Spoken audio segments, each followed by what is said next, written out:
بسم اللہ الرحمن الرحیم۔ میرے بھائیوں اور بہنوں، سورۃ الفاتحہ جیسی سورت دنیا کی کسی کتاب میں نہیں، چاہے مذہبی ہو یا کوئی دوسری کتاب ہو۔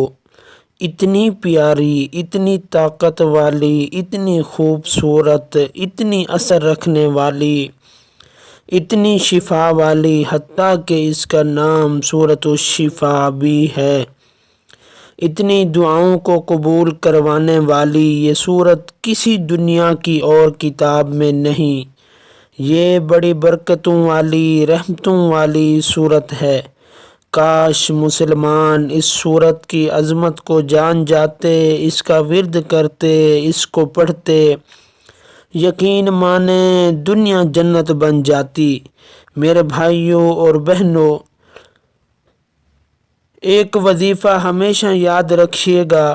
اگر آپ کو غم، پریشانی یا کوئی اور مسئلہ ہے، آپ یہ ایک کام کر لیں، دن میں کسی بھی وقت پہلے 2 رکعت نماز حاجت پڑھ لیں۔ 2 نفل پڑھنے کے بعد اللہ سے دعا مانگ لیں، پھر اس کے بعد کچھ پیسے صدقہ کی نیت سے نکال کر کسی غریب کے گھر جا کر دیں۔ مانگنے والوں کو نہ دیا کریں، ان کو دیں جو بڑے تنگ دست ہیں، مانگتے نہیں ہیں، حالات ان کے بڑے خراب ہیں۔ ان تک کسی بھی طرح مدد کی صورت میں پیسے یا کوئی اور چیز پہنچا دیا کریں۔ وہ سفید پوش لوگ زیادہ حقدار ہوتے ہیں۔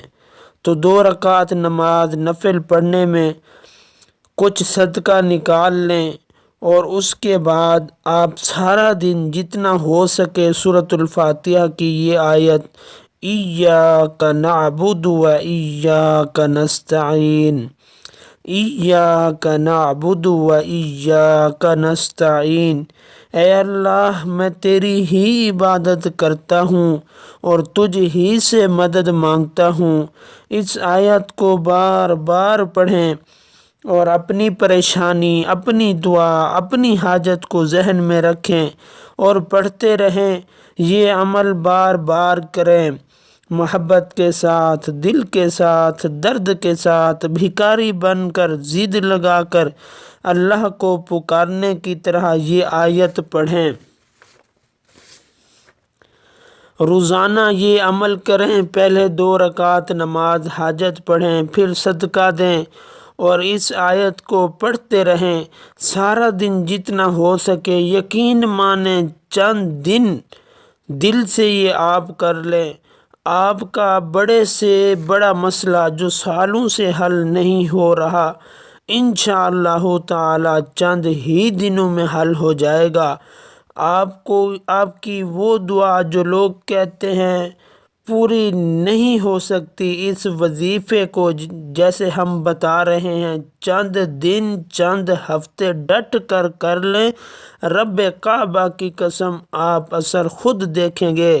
بس پڑھنے والے کا دل، دھیان اللہ کی طرف ہو، انشاءاللہ اثر ضرور دیکھے گا۔ یہ عمل ضرور کیجئے گا، انشاءاللہ اللہ بڑی برکتوں سے نوازیں گے۔